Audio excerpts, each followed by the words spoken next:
Hi friends, fundamental of physics के YouTube channel में मैं आर के शर्मा आप लोग का स्वागत करता हूँ। दोस्तों, आज बहुत दिन के बाद आज आप लोग के बीच में अभी जो बिहार बोर्ड का सेंटअप एग्जाम चल रहा है उसका क्वेश्चन और उसका सटीक आंसर लेकर आया हूँ।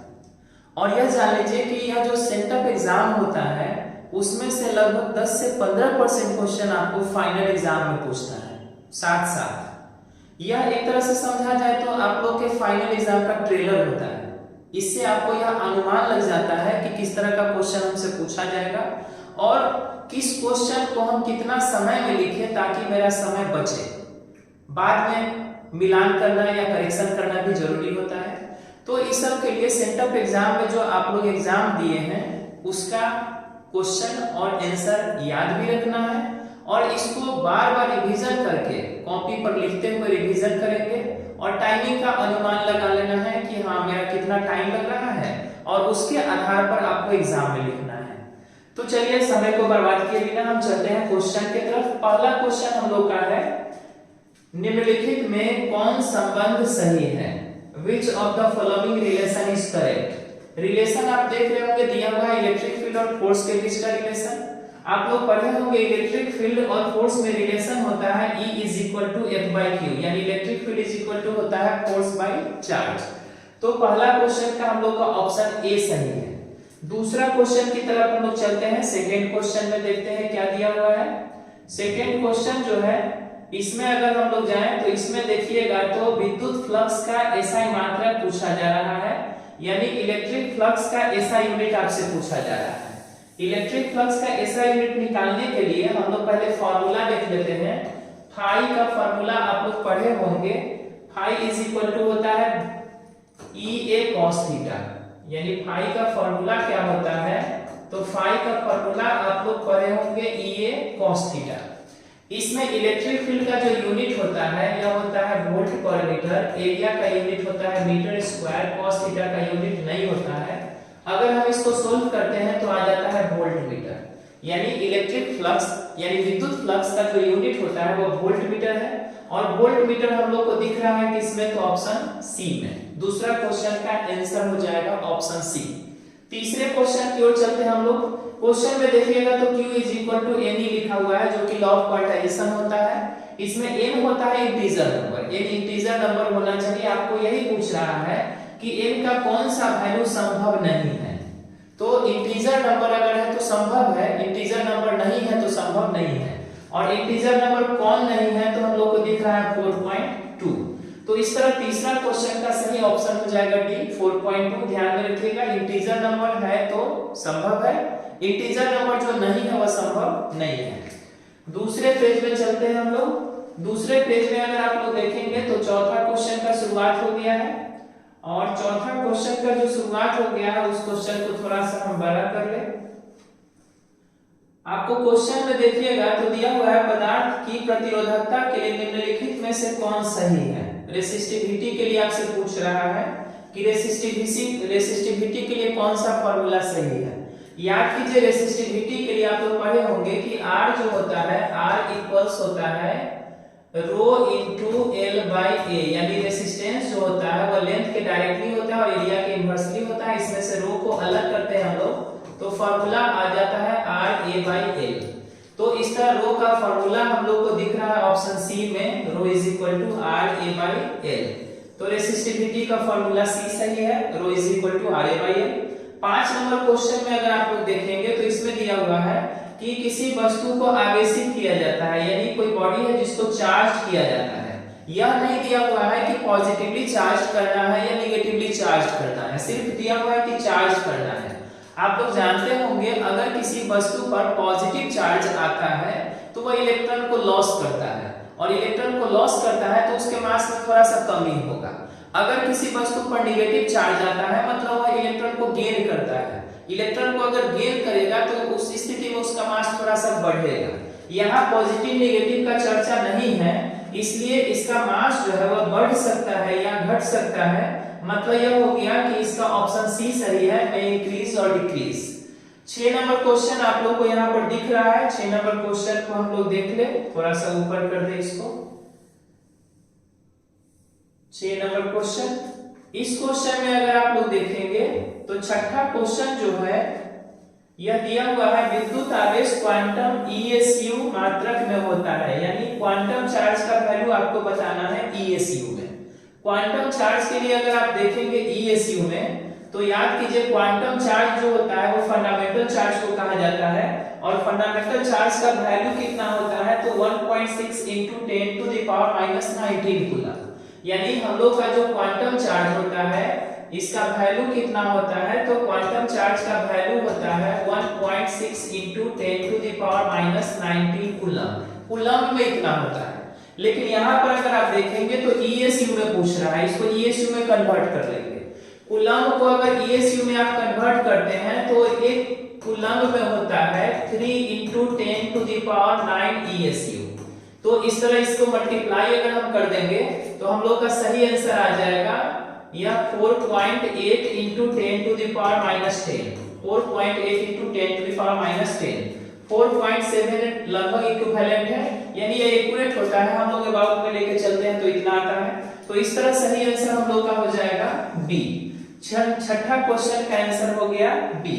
7 नंबर क्वेश्चन के लिए देख लेते हैं, इसमें है या अगले पेज में जाना पड़ेगा। 7 नंबर क्वेश्चन अगर आप लोग देखें तो क्वेश्चन तो यहाँ दिख रहा है लेकिन ऑप्शन नहीं दिख रहा है। खैर देखते हैं, ऊपर करके इसको देख लेते हैं थोड़ा सा। 7 नंबर क्वेश्चन के लिए ऊपर चलिए, हाँ आ गया। 7 नंबर क्वेश्चन अगर आप लोग देख रहे होंगे तो इसमें दिया हुआ है कि किसी सूक्ष्म विद्युत द्विध्रुव है, मतलब इलेक्ट्रिक डाइपोल है जो कि छोटा है, और उसके मीन पॉइंट से r डिस्टेंस पर हम लोग को इलेक्ट्रिक पोटेंशियल निकालना है। इलेक्ट्रिक पोटेंशियल के लिए जरा याद कीजिए, इलेक्ट्रिक पोटेंशियल का फार्मूला आप लोग पढ़े होंगे, क्या होता है तो k × p cos θ / r², इस तरह का फार्मूला होता है। इसको अगर आप देखें तो v जो होता है वह इनवर्सली प्रोपोर्शनल टू होता है r² के, और यह ऑप्शन किसमें मिलेगा तो हम लोग को दिख रहा है ऑप्शन सी में। तो 7 का सही आंसर हो गया ऑप्शन सी। नेक्स्ट क्वेश्चन के लिए अगले पेज में हम लोग चलेंगे, और अगला पेज इस तरह आप लोग के सामने आ गया है। इसको थोड़ा सा और बड़ा कर लेते हैं, चलिए बड़ा कर लिए। और इस क्वेश्चन को तो 7 नंबर क्वेश्चन को हम लोग बना चुके हैं, इसका ऑप्शन हो चुका है सी। 8 नंबर क्वेश्चन जरा देखिए। 8 नंबर क्वेश्चन में है विभव प्रवणता बराबर होती है। विभव प्रवणता मतलब पोटेंशियल ग्रेडियंट। ध्यान रखिए, किसी का भी ग्रेडियंट निकालना हो मतलब x के रिस्पेक्ट में उसको डिफरेंशिएट करेंगे। अगर आप देखें पोटेंशियल, तो पोटेंशियल को हम लोग डिनोट करते हैं v से, और v को अगर x के रिस्पेक्ट में डिफरेंशिएट करें तो हो जाता है dv/dx, जो कि ऑप्शन सी में है। इस तरह 8 नंबर क्वेश्चन का सही आंसर है ऑप्शन सी dv/dx। 9 नंबर क्वेश्चन के लिए फिर से थोड़ा सा ऊपर बढ़ जाए हम लोग। 9 नंबर क्वेश्चन में क्या है थोड़ा सा देख लेते हैं, चलिए इसको डिलीट कर दीजिए। 9 नंबर क्वेश्चन हम लोग को दिख रहा है वेक्टर को खोजना है। कौन सा क्वांटिटी वेक्टर है सो पूछा जा रहा है। अगर आप ऑप्शन ए में देखते हैं तो यह चार्ज है जो कि स्केलर होता है, पोटेंशियल भी स्केलर होता है, और डेंसिटी जो होता है चार्ज डेंसिटी वो भी स्केलर होता है। इलेक्ट्रिक फील्ड इंटेंसिटी जो होता है यह वेक्टर है। तो इस तरह वेक्टर क्वांटिटी होता है इलेक्ट्रिक फील्ड इंटेंसिटी, जो कि ऑप्शन सी में दिया हुआ है। नेक्स्ट हम लोग चलते हैं क्वेश्चन नंबर 10 की ओर। 10 नंबर क्वेश्चन भी दिख रहा है हम लोग को, थोड़ा सा ऊपर इसको कर ले, थोड़ा सा ऊपर कर लेते हैं 10 नंबर क्वेश्चन के लिए। चलिए 10 नंबर क्वेश्चन में अगर आप देख रहे होंगे तो यदि किसी खोखले गोलीय चालक को धन आवेशित किया जाए तो पूछा जा रहा है कि उसके भीतर के विभव का क्या होगा।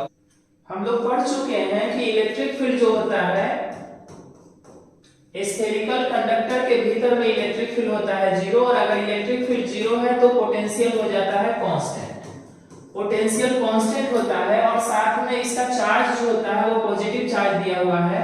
तो चार्ज अगर पॉजिटिव है उस स्थिति में क्या होगा तो पॉजिटिव तो होगा ही पोटेंशियल, और साथ में क्या होगा तो यूनिफॉर्म होगा। कांस्टेंट मतलब यूनिफॉर्म हो जाएगा। तो इस तरह ऑप्शन बी हम लोग का सही है। क्वेश्चन नंबर 10 का आंसर हो गया ऑप्शन बी। नेक्स्ट क्वेश्चन में चलते हैं 11 नंबर क्वेश्चन के लिए, पेज नंबर 4 में चलते हैं।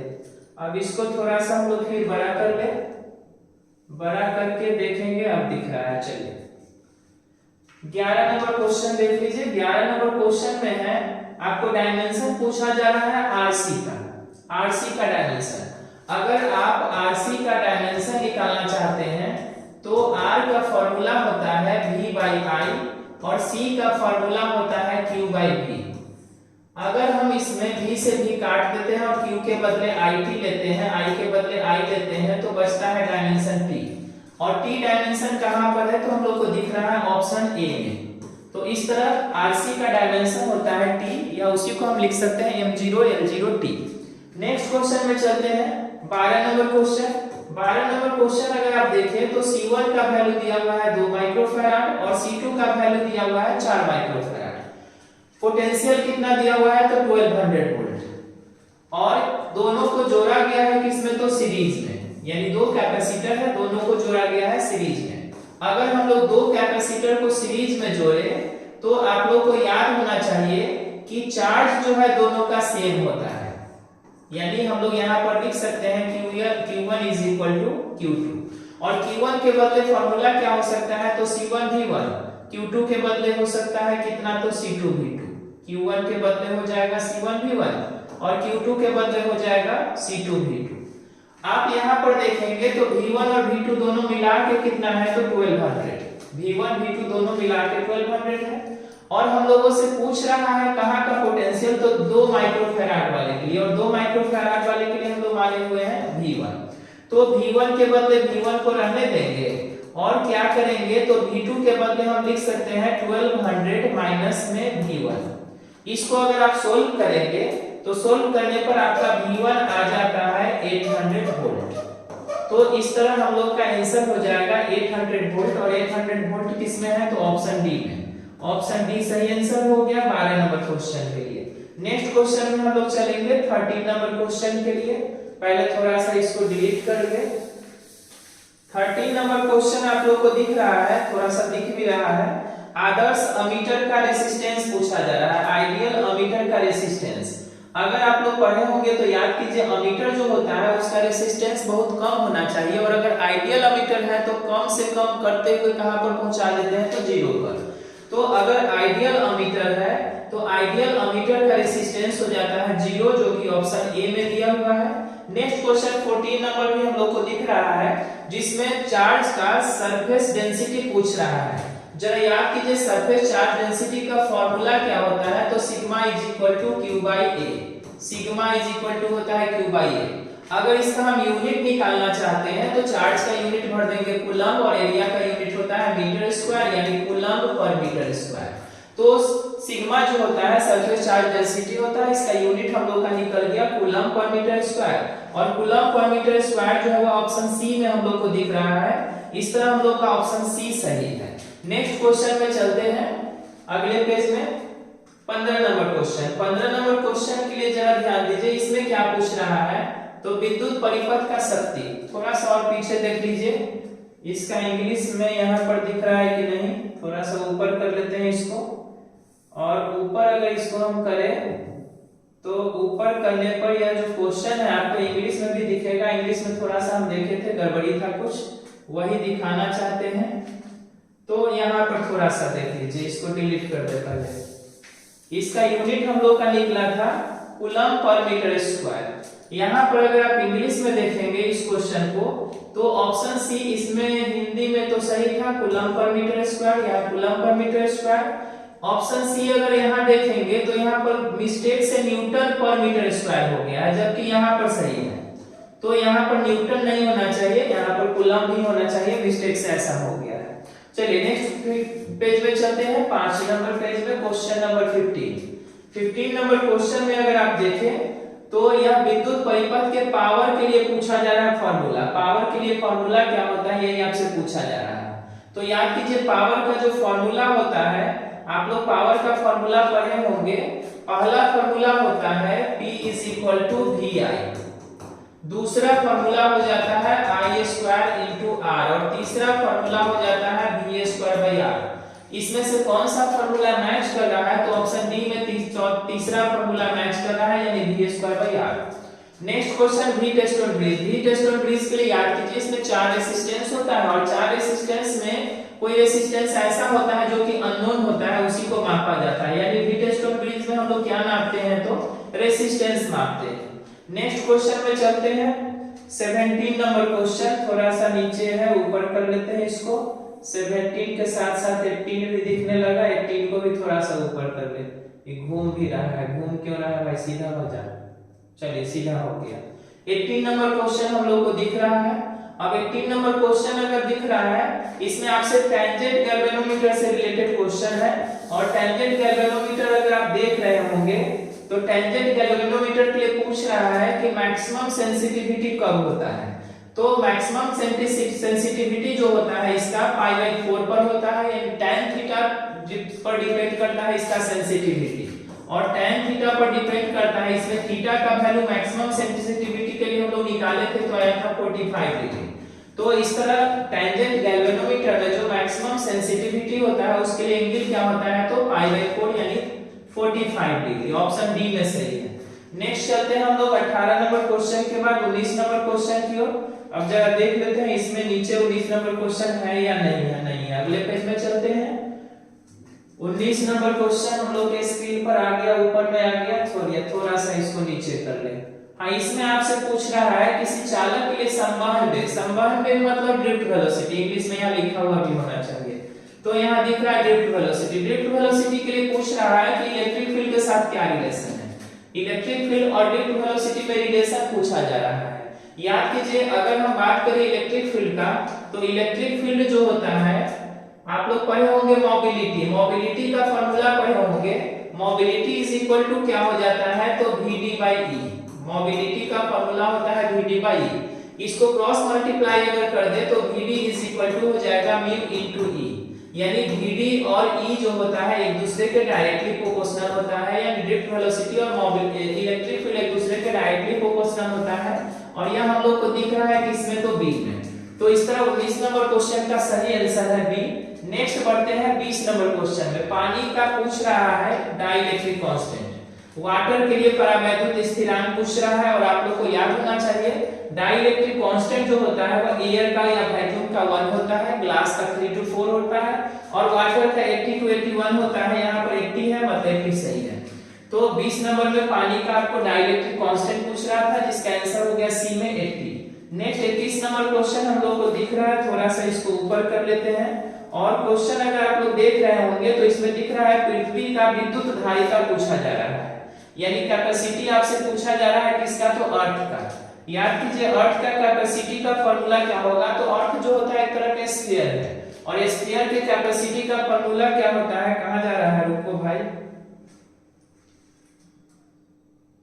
अपने आप भाग रहा है, कहां जाके रुकेगा, हाँ रुक गया, नहीं अपने आप नहीं भाग रहा है। ये देख लीजिए कीड़ा जो है इसको भगा रहा है। खैर चलिए हम कीड़ा को ही भगा देते हैं। आगे बढ़ते हैं, क्वेश्चन को थोड़ा सा इधर की ओर ले आते हैं। कीड़ा भी क्वेश्चन को आगे पीछे भगा सकता है। चलिए ठीक है। 21 नंबर क्वेश्चन पर हम लोग बात कर रहे थे। 21 नंबर क्वेश्चन में जो है वो कैपेसिटी पूछा जा रहा है पृथ्वी का, और पृथ्वी का कैपेसिटी क्या होता है, तो आप लोग पढ़े होंगे स्फेरिकल कंडक्टर का कैपेसिटी होता है 4πε0r, इसलिए पृथ्वी का भी यही हो जाएगा 4πε0 r। नेक्स्ट नीचे में दिख रहा है 22 नंबर में। 22 नंबर में पूछा जा रहा है unit of electric dipole moment. Electric dipole moment के लिए याद कीजिए, डाइपोल मोमेंट को हम लोग डिनोट किए थे P से, और P इज इक्वल टू होता है Q into 2L। यूनिट अगर लिखिएगा तो चार्ज का यूनिट होता है कूलम, और 2L का यूनिट हो जाएगा मीटर, यानी आंसर हो जाएगा कूलम मीटर। इसमें जब कभी क्वेश्चन देता है, फाइनल एग्जाम में भी क्वेश्चन पूछा है तो स्मॉल सी लिख देता है, और बार बार हम आप लोग को बताते हैं कि यह स्मॉल सी नहीं होना चाहिए, कैपिटल सी होना चाहिए। कूलम के लिए कैपिटल सी होता है। तो ऑप्शन ए सही है, मिस्टेक से स्मॉल सी लिखा जाता है, कूलम मीटर होता है। तो 22 का ऑप्शन ए सही है। नेक्स्ट क्वेश्चन की ओर बढ़ते हैं। 23 नंबर क्वेश्चन के लिए नेक्स्ट पेज में हम लोग चलते हैं। इसको थोड़ा सा फिर बड़ा कर ले, थोड़ा सा बड़ा हो गया, थोड़ा और बड़ा कर लेते हैं। चलिए 23 नंबर क्वेश्चन को अगर आप लोग देख रहे हैं तो इसमें पूछा जा रहा है किसी विद्युतीय द्विध्रुव की स्थितिज ऊर्जा का मान महत्तम, यानी पोटेंशियल एनर्जी आपसे पूछ रहा है कि पोटेंशियल एनर्जी जो है वह मैक्सिमम कब होता है। याद कीजिए डाइपोल का पोटेंशियल एनर्जी का फॉर्मूला आप लोग पढ़े होंगे माइनस पीई कॉस थीटा। यह मेन फॉर्मूला होता है माइनस पीई कॉस थीटा। इसमें अगर आप मैक्सिमम वैल्यू भरना चाहते हैं तो थीटा का वैल्यू अगर हम पाई ले ले, पाई मतलब 180 ले ले, तो cos फाई का वैल्यू हो जाएगा cos थीटा का वैल्यू -1 हो जाएगा और माइनस माइनस ये +1 करके u इज इक्वल टू हो जाएगा p। तो इस तरह u का मैक्सिमम वैल्यू लाने के लिए हम लोग को थीटा का वैल्यू क्या लेके चलना पड़ेगा, तो पाई लेके चलना पड़ेगा। तो 23 नंबर का सही आंसर हो गया बी यानी पाई। 24 नंबर क्वेश्चन में है कि कोई चार्ज है जिसको लो पोटेंशियल से हाई पोटेंशियल के क्षेत्र में ले जाया जाता है, तो पोटेंशियल एनर्जी का क्या होगा। अगर हम पोटेंशियल एनर्जी का बात करेंगे तो पोटेंशियल एनर्जी जो होता है वो चार्ज के डायरेक्टली प्रोपोर्शनल होता है। अगर चार्ज ज्यादा तो पोटेंशियल एनर्जी ज्यादा, चार्ज कम तो पोटेंशियल एनर्जी कम।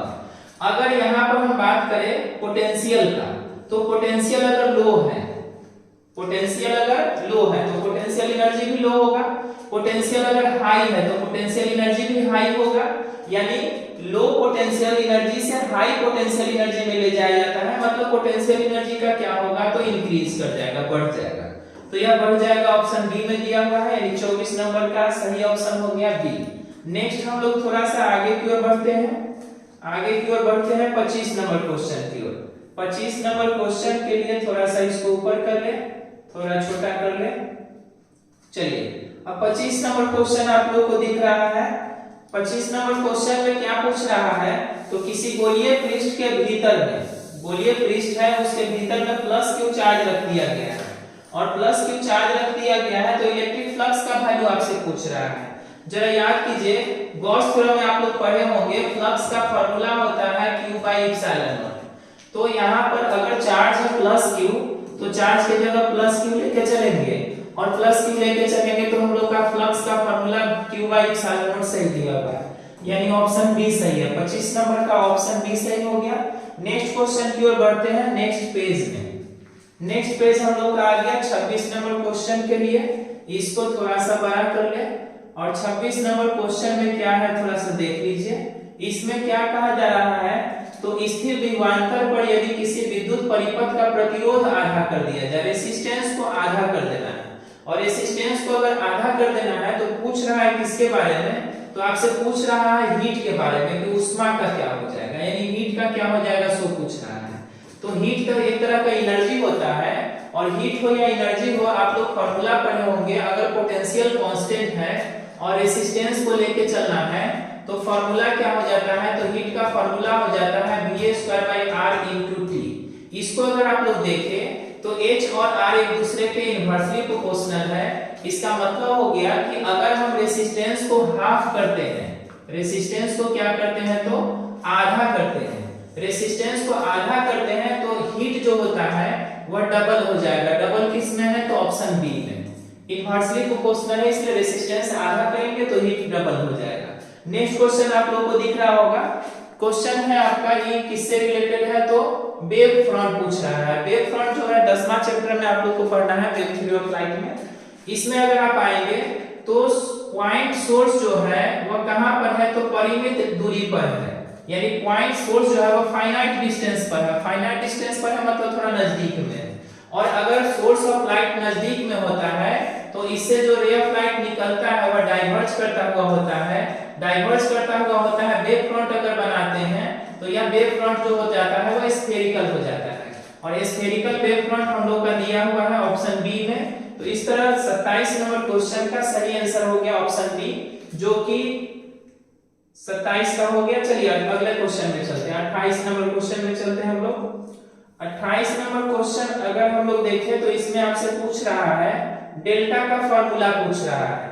आप लोग पढ़े होंगे डेल्टा का फॉर्मूला, यानी रिफ्रैक्शन थ्रू प्रिज्म में पढ़े होंगे डेल्टा का formula. Delta is equal to क्या होता है, तो डेल्टा का फॉर्मूला होता है μ - 1 * a।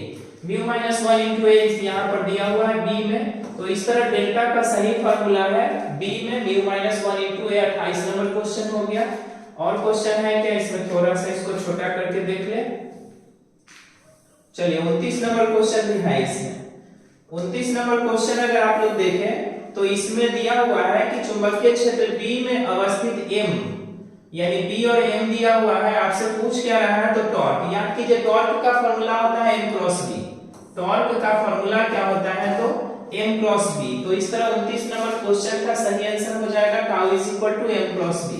नेक्स्ट पेज में चलते हैं, 9 नंबर पेज में आ गए और इसमें तो पीछे में बता चुके हैं कि टाउ इज इक्वल टू हो जाएगा m इनटू b। थोड़ा सा इसको बड़ा कर लेते हैं और थोड़ा सा बड़ा करने के बाद आप लोग को साफ साफ दिखेगा। यह आ गया मॉडर्न फिजिक्स का क्वेश्चन, यहाँ से स्टार्ट हो गया। 30 नंबर में मॉडर्न फिजिक्स का क्वेश्चन है जो कि नैंड गेट के लिए आपसे पूछा जा रहा है। नैंड गेट के लिए क्या पूछा जा रहा है तो बूलियन एक्सप्रेशन। अगर आप लोग को याद होगा तो याद कीजिए एंड गेट के लिए होता है y is equal to a dot b, और अगर हम इसमें नॉट लगा देते हैं तो यह बन जाता है नैंड, और नॉट लगाने का मतलब हो जाता है कि a डॉट b पर लगा देंगे बार। तो हम लोग का सही आंसर हो जाएगा y is equal to a dot b bar, जो कि ऑप्शन डी में दिया हुआ है। यानी नैंड गेट का लॉजिक सिंबल होता है y is equal to a dot b bar. आगे बढ़ते हैं, 31 नंबर क्वेश्चन में प्रकाश के रंग का कारण पूछ रहा है। प्रकाश का जो रंग होता है वह किसके कारण होता है तो फ्रीक्वेंसी के कारण होता है। कलर ऑफ लाइट डिपेंड करता है फ्रीक्वेंसी पर। नेक्स्ट क्वेश्चन आप लोग को दिख रहा है, और नेक्स्ट क्वेश्चन जो दिख रहा है उसमें अगर आप लोग देखेंगे तो पावर दिया हुआ है। पहला पावर दिया हुआ है -15 और दूसरा पावर दिया हुआ है +5। आपसे पूछ क्या रहा है तो फोकल लेंथ पूछ रहा है।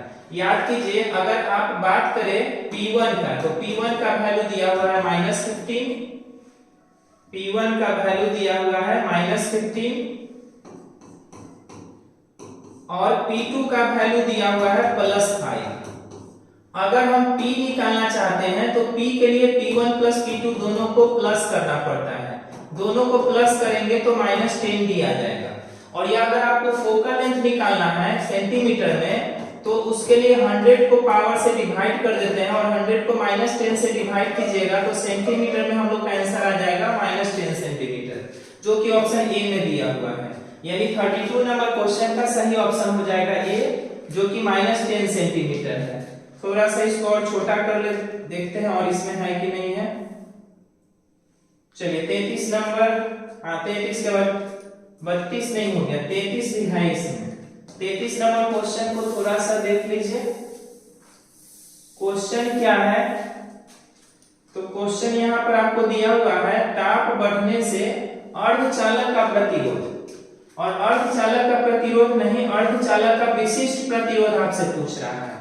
तो जरा याद कीजिए, आप लोग कंडक्टर का अगर बात करें यानी चालक का बात करें तो चालक के लिए जो रेसिस्टिविटी होता है वह डायरेक्टली प्रोपोर्शनल होता है टेम्परेचर।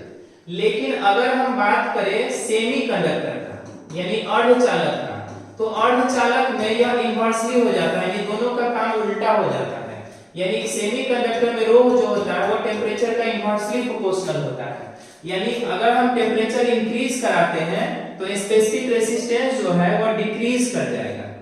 कंडक्टर अगर होता तो टेम्परेचर बढ़ने से स्पेसिफिक रेजिस्टेंस बढ़ता, लेकिन सेमीकंडक्टर है अर्धचालक है, इसलिए अगर टेम्परेचर को बढ़ाते हैं तो स्पेसिफिक रेजिस्टेंस जो होगा वो डिक्रीज करेगा।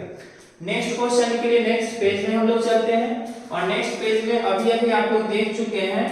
थोड़ा सा इसको बड़ा कर ले। यह पहला क्वेश्चन जो बताया है उसी का इंग्लिश है, बहुत बड़ा हो गया, इसको थोड़ा छोटा कर ले।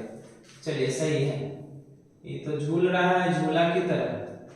अभी एक्चुअली है क्या तो इसका आइडिया मेरे पास है नहीं उतना ज्यादा, इसलिए थोड़ा सा प्रॉब्लम हो रहा है। आप लोग थोड़ा सा अरेंज कीजिए इसको। हाँ, इसमें हम बता रहे थे कि टेम्परेचर अगर राइज करता है तो उस स्थिति में रेसिस्टिविटी जो सेमीकंडक्टर का है वो डिक्रीज कर जाता है।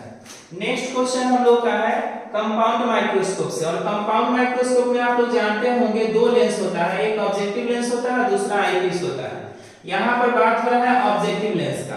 अगर हम छोटा सा फिगर बना दे तो याद कीजिए कंपाउंड माइक्रोस्कोप में एक पहला लेंस होता है थोड़ा छोटा होता है जिसको ऑब्जेक्टिव लेंस बोलते हैं, और दूसरा बड़ा होता है। ऑब्जेक्टिव लेंस के सामने में ऑब्जेक्ट को रखते हैं, इमेज बनाने के लिए यहाँ से इस तरह रे ऑफ लाइट लाते हैं तो इस तरह इमेज बनता है, उल्टा इमेज बनता है, और उल्टा इमेज बनता है तो थोड़ा सा बड़ा भी होता है।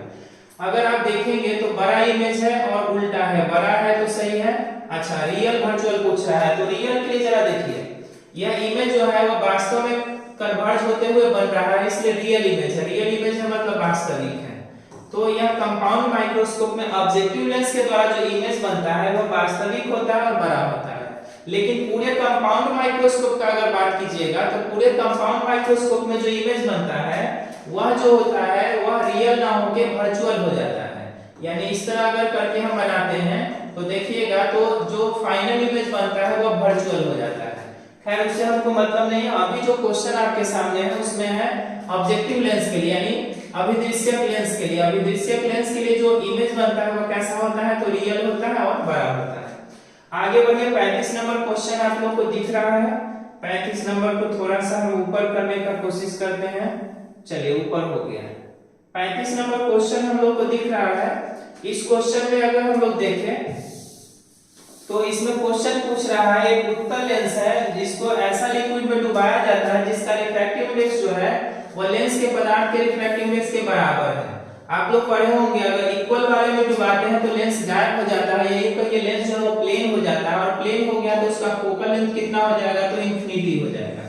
तो अगर किसी लेंस को सेम रिफ्रैक्टिव इंडेक्स वाले में डुबाते हैं तो प्लेन हो जाता है और फोकल लेंथ हो जाता है इंफिनिटी। 35 का आंसर हो गया। 36 नंबर क्वेश्चन के लिए थोड़ा सा और इसको ऊपर करना पड़ेगा। थोड़ा सा हम और ऊपर कर लेते हैं। हाँ इसमें देखिएगा तो आपको दिया हुआ है फ्रीक्वेंसी और टाइम ऑफ ऑसिलेशन। फ्रीक्वेंसी और मैग्नेटिक फील्ड में रिलेशन पूछा जा रहा है। याद कीजिए इसके लिए आप लोग अगर फॉर्मूला याद करें तो टाइम पीरियड का फॉर्मूला और फ्रीक्वेंसी का फॉर्मूला दोनों फॉर्मूला आप लोग को याद रहना चाहिए। अगर हम टाइम पीरियड का फॉर्मूला लिखते हैं तो टाइम पीरियड का फॉर्मूला आता है 2 pi root under I by m into bh। यह फॉर्मूला होता है टाइम पीरियड का। फ्रीक्वेंसी का फॉर्मूला इसका ठीक उल्टा हो जाएगा। उल्टा हो जाएगा मतलब 1 बाई 2 पाई और रूट अंडर हो जाएगा m into bh by I। Relation अगर आप n का देखें और bh का देखें तो रूट हटाने के लिए स्क्वायर करना पड़ेगा यानी n square directly proportional to हो जाएगा bh। तो इस तरह सही आंसर हम लोग का है n square directly proportional to bh जो कि b में है। 36 नंबर क्वेश्चन हो गया। नेक्स्ट क्वेश्चन के लिए हम लोग चलते हैं। अगला पेज इसी पेज में है, देख ले थोड़ा सा। चलिए नेक्स्ट पेज में चलते हैं। 36 नंबर क्वेश्चन 37 नंबर आ गया। 36 नंबर था ये, हाँ 36 था। 37 नंबर क्वेश्चन में चलते हैं। 37 नंबर क्वेश्चन अगर आप लोग देखें तो इस क्वेश्चन में टेलीस्कोप से रिलेटेड क्वेश्चन है, एस्ट्रोनॉमिकल टेलीस्कोप। और एस्ट्रोनॉमिकल टेलीस्कोप में अगर आप लोग याद करें तो मैग्नीफाइंग पावर का फॉर्मूला कौन सा सही होता है? तो magnifying power m is equal to होता है -f/fe। तो हम लोग का बी वाला सही है। टेलीस्कोप का मैग्नीफाइंग पावर होता है -f/fe। अगर इसी में आपसे पूछता लेंथ तो लेंथ का फॉर्मूला होता है fo + fe, माइनस नहीं होता है। खैर उससे मतलब नहीं है। यहाँ पर पूछा जा रहा है मैग्नीफाइंग पावर जो कि डी में है। नेक्स्ट क्वेश्चन है सूरज के प्रकाश के लिए स्पेक्ट्रम जो होता है वो कौन सा स्पेक्ट्रम होता है? तो सूरज के प्रकाश में जो स्पेक्ट्रम होता है वो काली रेखा स्पेक्ट्रम होता है। एक और इसका नाम होता है फ्राउनहोफर लाइंस। तो डार्क लाइन इसको बोलते हैं, डार्क लाइन स्पेक्ट्रम या फ्राउनहोफर लाइन भी बोलते हैं। ऑप्शन सी में दिया हुआ है, ऑप्शन सी सही है। नेक्स्ट के लिए थोड़ा सा इसको और छोटा करके ऊपर क्यों बढ़ाते हैं हम? छोटा करने के लिए क्या करना होगा? चलिए छोटा कर लिए और छोटा कर लिए तो बहुत ज्यादा छोटा हो गया। क्वेश्चन को थोड़ा सा बड़ा कर ले, बड़ा कर लिए। 40 नंबर क्वेश्चन में अगर आप लोग देखें तो 40 नंबर क्वेश्चन में देखिएगा कि अल्टरनेटिंग करंट के लिए आपको दिया हुआ है I का वैल्यू और V का वैल्यू। I का वैल्यू क्या दिया हुआ है? तो 5 cos ωt और V का वैल्यू दिया हुआ है 200 sin ωt। अगर हम यहाँ पर इसको साइन को हटा के कॉस करना चाहे या कॉस को हटा के साइन करना चाहे तो इसको हम लोग क्या बना सकते हैं? तो I इज इक्वल टू लिख सकते हैं 5, उसके बाद 5 का क्या हो गया? चलिए इसको हम लिख सकते हैं 5 sin 90 प्लस ωt। अगर आप cos को sin में कन्वर्ट करें तो sin 90 plus theta is equal to हो जाता है cos थीटा। तो इस तरह इसको लिख सकते हैं और 90 के बदले लिख सकते हैं π/2, यानी यह हो जाएगा 5 sin π/2 प्लस में ωt। अब अगर आप गौर से देखें तो इसका फेज देखिए और इसका फेज देखिए, दोनों का जो फेज है उसमें डिफरेंस आ रहा है, और फेज डिफरेंस जो आ रहा है वो कितना का आ रहा है, तो π/2 का। दोनों के बीच में फेज डिफरेंस आ रहा है π/2 का, और हम लोग को निकालना क्या है, तो पावर निकालना है। अब चलते हैं पावर के फॉर्मूला में। पावर का फॉर्मूला क्या होता है, तो Vrms Irms इनटू में होता है cos phi। Vrms Irms का चाहे जो भी वैल्यू हो, cos phi के बदले हम लोग भरेंगे cos π/2, और अगर cos π/2 भरते हैं तो cos π/2 का वैल्यू होता है 0, तो इस तरह पावर यहाँ पर हो जाएगा 0। तो यहाँ ध्यान दीजिएगा, cos हो और sin हो तो पावर हो जाता है 0। पावर 0 किस में है, तो D में है। 40 नंबर का सही आंसर हो गया हम लोग का D। क्वेश्चन फिर से यही है, इंग्लिश में इसको देख लीजिए। 40 नंबर क्वेश्चन का सही आंसर हो गया D। अब इसको थोड़ा सा बड़ा कर ले और बड़ा करके देखते हैं 41 नंबर क्वेश्चन। 41 नंबर क्वेश्चन अगर आप लोग देखें तो 41 नंबर क्वेश्चन में देखिएगा चुंबकीय प्रेरण लिखा हुआ है, यानी मैग्नेटिक इंडक्शन। मैग्नेटिक इंडक्शन और मैग्नेटिक फील्ड जो होता है वो मैथमेटिकली सेम होता है, और मैग्नेटिक इंडक्शन को भी हम लोग डिनोट करते हैं B से। B का फॉर्मूला क्या होता है, तो π/a cos थीटा। ये कहां से आया, तो आप लोग को याद होना चाहिए, फाई का फॉर्मूला होता है फाई = ba cos थीटा। तो इसके आधार पर अगर हम लोग B का फॉर्मूला निकालते हैं तो यह वाला आ जाता है। अब क्या पूछ रहा है सो देखिए, इसका यूनिट आपसे पूछ रहा है। अगर यूनिट लिखना है तो ऊपर में फ्लक्स है, मैग्नेटिक फ्लक्स का यूनिट होता है वेबर, और एरिया का यूनिट हो जाएगा मीटर स्क्वायर, cos थीटा का नहीं होता है। तो हम लोग का आंसर हो जाएगा वेबर पर मीटर स्क्वायर, और वेबर पर मीटर स्क्वायर कहां पर है, तो B में है। तो इस तरह सही ऑप्शन हो गया 41 का B। नेक्स्ट चलते हैं 42, तप्त तार अमीटर। तप्त तार अमीटर मतलब हॉट वायर इंस्ट्रूमेंट। यह हॉट वायर इंस्ट्रूमेंट क्या नापता है, तो यह आरएमएस वैल्यू ऑफ करंट नापता है। हॉट वायर इंस्ट्रूमेंट जो होता है वह करंट का आरएमएस वैल्यू नापता है। 22 नंबर क्वेश्चन हो गया। 23 नंबर, त्वरित आवेश यानी एक्सेलरेटेड चार्ज। एक्सेलरेटेड चार्ज होता है वो क्या प्रोड्यूस करता है, तो इसमें आप लोग याद कीजिए इलेक्ट्रोमैग्नेटिक वेव अगर आप लोग पढ़े होंगे तो उसमें डिफिनीशन में लिखा कि इलेक्ट्रोमैग्नेटिक वेव का जो प्रोडक्शन होता है वह एक्सेलरेटेड चार्ज के कारण होता है, यानी 43 का सही आंसर हो जाएगा डी, विद्युत चुंबकीय तरंग यानी इलेक्ट्रोमैग्नेटिक वेव्स। तो सही आंसर हो जाएगा इलेक्ट्रोमैग्नेटिक वेव्स। और क्वेश्चन है इसी में, थोड़ा सा ऊपर कर लेते हैं। चलिए, तो हम लोग का जो 43 है, क्वेश्चन नंबर 43, उसका आंसर मिल गया ऑप्शन डी। ऑप्शन डी यानी इलेक्ट्रोमैग्नेटिक वेव। 44 में चलिए, 44 में अगर आप लोग देखें तो 44 में क्या दिया हुआ है, तो एनर्जी दिया हुआ है। एनर्जी कितना दिया हुआ है, तो 13.2 किलो इलेक्ट्रॉन वोल्ट। और आपसे पूछ रहा है कि किस रीजन में पड़ता है, किस क्षेत्र में पड़ता है। इसके लिए जरा समझिए, अगर हम देखें तो E होता है hc/λ। इसमें आप लोग को करना क्या है, तो E का वैल्यू दिया हुआ है 13.2 किलो के बदले 10⁻³ और इलेक्ट्रॉन के बदले 1.6 × 10⁻⁻19 जूल में कन्वर्ट हो गया। इक्वल्स टू आप लोग क्या लिख सकते हैं, तो hc/λ। h का वैल्यू होता है 6.63 × 10⁻34, c का वैल्यू होता है 3 × 10⁹। इसमें से हम लोग लैम्डा का वैल्यू कैलकुलेट कर सकते हैं, और अगर आप लोग लैम्डा का वैल्यू इसमें कैलकुलेट कीजिएगा तो लगभग आएगा 10⁻⁻9। और अगर आप इलेक्ट्रोमैग्नेटिक वेव पढ़े हैं तो उसमें याद कीजिए 7 तरह का जो वेव होता है, सातों तरह का वेवलेंथ लिखवाए होंगे आपको, और यह जो वेवलेंथ होता है ये किसका होता है, तो एक्सरे का होता है। यानी 44 नंबर क्वेश्चन का सही आंसर हम लोग का हो गया एक्सरे। और यही इंग्लिश में भी यहाँ पर दिया हुआ है। इंग्लिश में भी अगर आप इसको देखें तो यह जो एक्सरे है इसका किस रीजन में पड़ेगा, यानी वह जो दिया हुआ है आपका इलेक्ट्रोमैग्नेटिक रेडिएशन वह किस रीजन में पड़ेगा, तो एक्सरे में पड़ेगा। नेक्स्ट क्वेश्चन में चलिए, नेक्स्ट क्वेश्चन 45 में अगर आप देखेंगे तो आपसे पूछा जा रहा है दूरदृष्टि दोष। दूरदृष्टि दोष मतलब हाइपरमेट्रोपिया, या इसी को बोलते हैं लॉन्ग साइटेडनेस। हाइपरमेट्रोपिया यानी लॉन्ग साइटेडनेस अगर आपको दूर करना है तो कौन सा लेंस लगाते हैं, तो कॉन्वेक्स लेंस लगाते हैं। मायोपिया के लिए लगाते हैं कॉन्केव लेंस, हाइपरमेट्रोपिया के लिए लगाते हैं कॉन्वेक्स लेंस। अगर प्रेस मायोपिया है तो उस स्थिति में बाइफोकल लेंस का यूज करते हैं, और एस्टिग्मेटिज्म में हम लोग सिलिंड्रिकल लेंस का यूज करते हैं। तो यहाँ पर 45 का आंसर हो जाएगा बी। नेक्स्ट 46 में मानव नेत्र के लिए विभेदन क्षमता, यानी आपसे रिजॉल्विंग पावर पूछ रहा है ह्यूमन आई का, और किस में पूछ रहा है, तो मिनट में। तो मिनट में याद रखिएगा रिजॉल्विंग पावर जो ह्यूमन आई का होता है वह 1 होता है, 1 आर्क मिनट। तो इसका सही आंसर हो जाएगा ए। नेक्स्ट क्वेश्चन में हम लोग चले 46 के बाद 47, क्वेश्चन नंबर 47 में चलते हैं। 47 नंबर क्वेश्चन हम लोग के स्क्रीन पर आ गया, इसको थोड़ा सा हटा ले। अब इसमें आ जाइए, किसी नमूना का परमाणु संख्या एटॉमिक नंबर दिया हुआ है Z, मास नंबर दिया हुआ है A और आपसे पूछ रहा है न्यूट्रॉन का संख्या।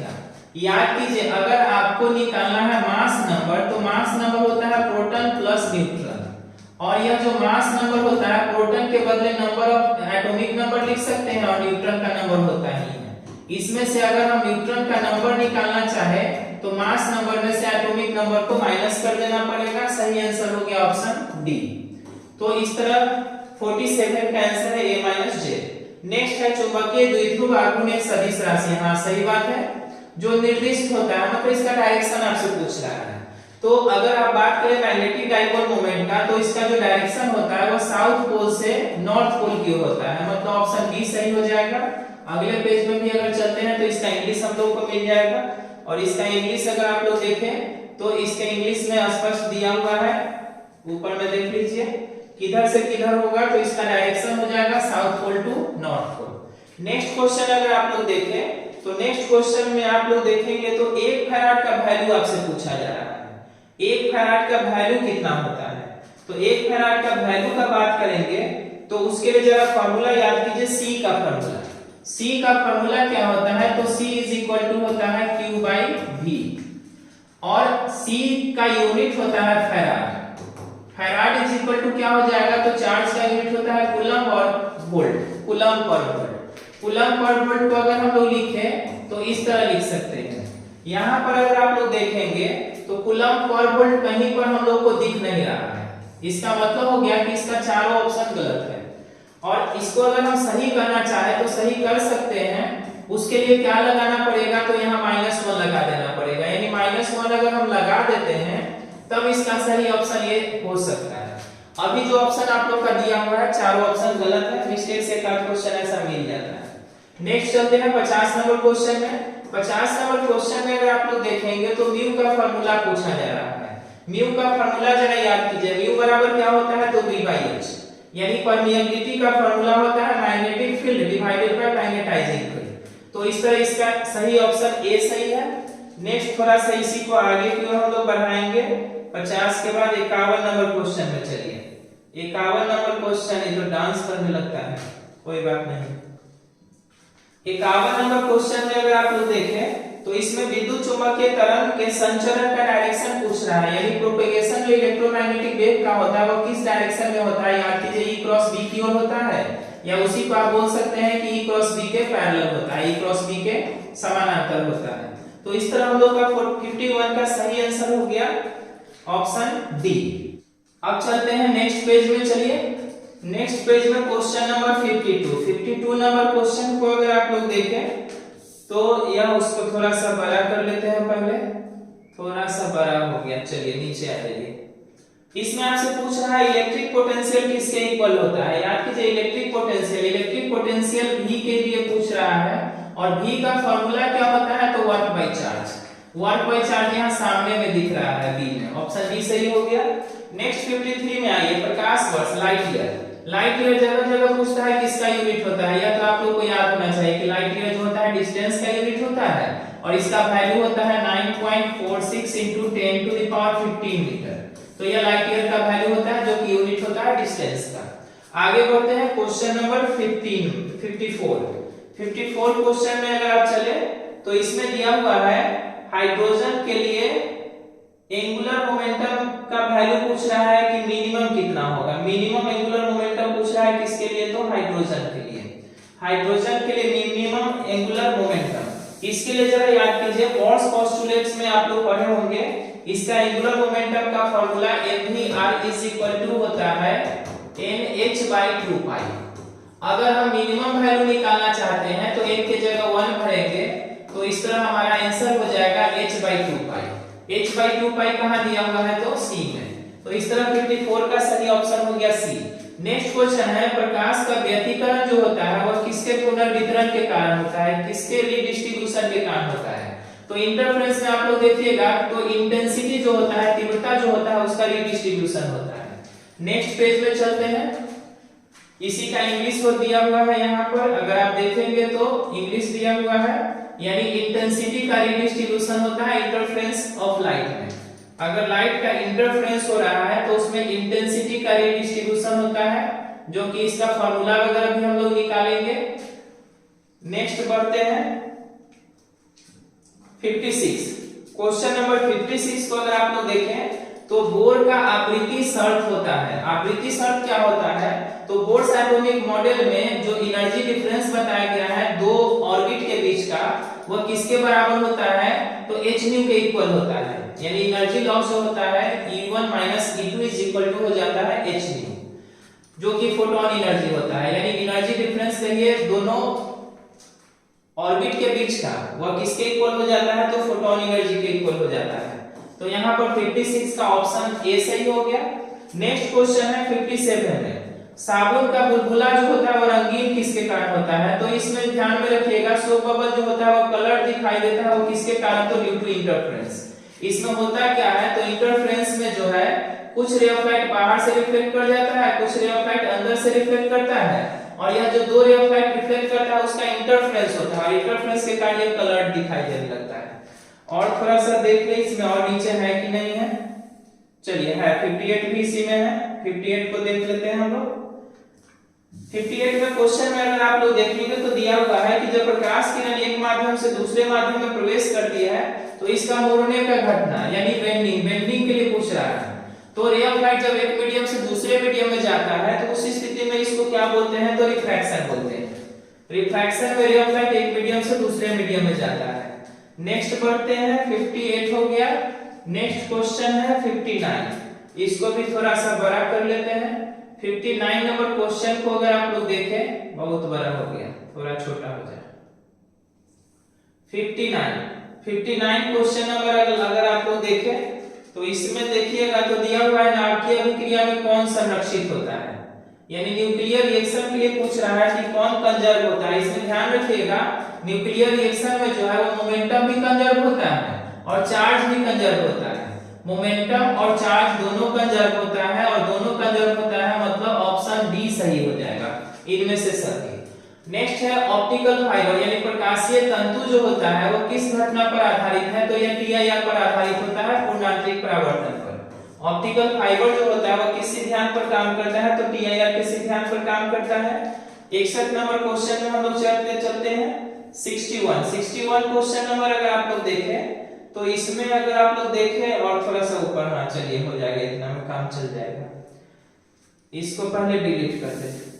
क्वेश्चन नंबर 61 में दिया हुआ है कि कौन सी किरणें विद्युत चुंबकीय क्षेत्र के द्वारा विक्षेपित नहीं होती है? तो ध्यान रखिएगा वह किरण विक्षेपित नहीं होता है जिसमें चार्ज नहीं हो। अगर किसी में चार्ज नहीं है तो वह डिफ्लेक्ट नहीं होगा, लेकिन अगर चार्ज है तो डिफ्लेक्ट होगा। यहाँ पर पूछ रहा है कि कौन विक्षेपित नहीं होता है, यानी कौन डिफ्लेक्ट नहीं होता है, तो उसको खोजना है जिसमें चार्ज नहीं हो। अल्फा में चार्ज होता है, बीटा में होता है, धनावेश में तो चार्ज नहीं है, गामा में चार्ज नहीं होता है। तो जिसमें चार्ज नहीं होता है वो इलेक्ट्रिक फील्ड में या मैग्नेटिक फील्ड में डिफ्लेक्ट नहीं होगा। नेक्स्ट है क्षीणता को मापने के लिए, यानी आपको एटेन्युएशन के लिए आपसे यूनिट पूछ रहा है। इसका यूनिट क्या होता है? तो डेसिबल होता है। एटेन्युएशन का यूनिट होता है डेसिबल। नेक्स्ट पेज में चलते हैं 63 नंबर क्वेश्चन को अगर आप लोग देखें तो इसमें आपसे पूछ रहा है कि औसत कलर कौन सा है। औसत कलर बोलने का मतलब यहाँ पर है मीन कलर से, माध्य कलर से। तो आप लोग जानते होंगे लाइट में जो होता है वह 7 कलर होता है, और 7 कलर कौन कौन होता है? तो V I B G Y O R। लेकिन इसमें होता क्या है? तो ये चारों का मिला के और ये दोनों का मिला के जो विड्थ होता है वो बराबर होता है। बीच में कौन बच जाता है? तो येलो। तो येलो कलर जो होता है वो इसको कहा जाता है मीन कलर, और उसी को यहाँ पर कहा गया है औसत कलर। नेक्स्ट को बढ़ते हैं 64 में। 64 में एंगुलर फ्रीक्वेंसी, कोणीय आवृत्ति। कोणीय आवृत्ति का फार्मूला आपसे पूछा जा रहा है, और कोणीय आवृत्ति का फार्मूला आप लोग एंगुलर फ्रीक्वेंसी का पढ़े होंगे 1/√LC।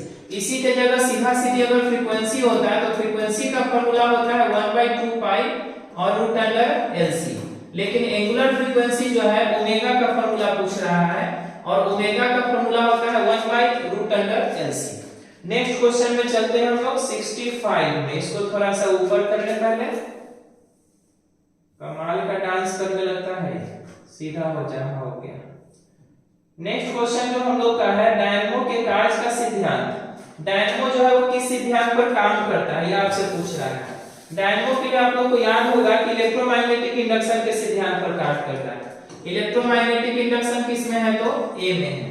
नेक्स्ट क्वेश्चन है प्रत्यावर्ती धारा परिपथ में धारा I है, वोल्टेज V है, इसके बीच फेज डिफरेंस आपको दिया हुआ है फाई, और वाटहीन घट कंपोनेंट आपसे पूछ रहा है। वाटलेस कंपोनेंट याद कीजिए, वाटलेस कंपोनेंट के लिए हम लोग तोड़े थे तो आया था इसका आंसर कितना, तो I cos phi.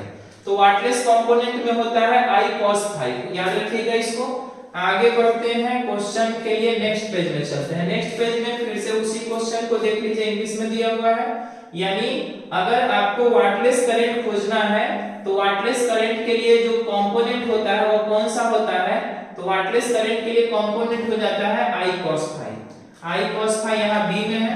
Next question को अगर आप लोग देखें 67, एम्पलीट्यूड मॉड्यूलेशन इंडेक्स दिया हुआ है। एम्पलीट्यूड मॉड्यूलेशन इंडेक्स जो होता है उसका मिनिमम वैल्यू होता है 0 और मैक्सिमम वैल्यू होता है 1। एम्पलीट्यूड मॉड्यूलेशन इंडेक्स का वैल्यू 0 और 1 के बीच में होता है। सही ऑप्शन हो जाएगा बी। 68 में आ जाइए। अर्धचालक में विद्युत चालकता का कारण, जो सेमीकंडक्टर होता है उसमें कंडक्टिविटी जो होता है वो इलेक्ट्रॉन के कारण भी होता है और छिद्र के कारण भी होता है, दोनों के कारण होता है। तो इस तरह हम लोग का इसका सही ऑप्शन हो जाएगा 68 का सी, इलेक्ट्रॉन तथा छिद्र दोनों। नेक्स्ट क्वेश्चन थोड़ा सा हम लोग को दिख रहा है, इसको ऊपर कर लेते हैं और इसमें आपसे डायमेंशन पूछ रहा है प्लांक्स कांस्टेंट का। प्लांक्स कांस्टेंट का डायमेंशन पूछ रहा है, इसको और ऊपर कर देते हैं। चलिए पूरा क्वेश्चन आ गया। प्लांक्स कांस्टेंट का जो डायमेंशन होता है उसके लिए फार्मूला याद कीजिए। एनर्जी का फार्मूला होता है E = h न्यू। एनर्जी का फार्मूला अगर हम लोग लें तो एनर्जी का फार्मूला होता है h न्यू। अगर h को अलग करें तो एनर्जी बाय फ्रीक्वेंसी हो जाएगा। एनर्जी का डायमेंशन होता है ml² t-2 और फ्रीक्वेंसी का होता है t-1। काटिएगा तो आ जाएगा ml² t-1। तो इस तरह प्लांक्स कांस्टेंट जो है इसका डायमेंशन आ जाता है ml⁻² t⁻⁻1। नेक्स्ट क्वेश्चन है तापायनिक उत्सर्जन यानी थर्मायोनिक इमिशन।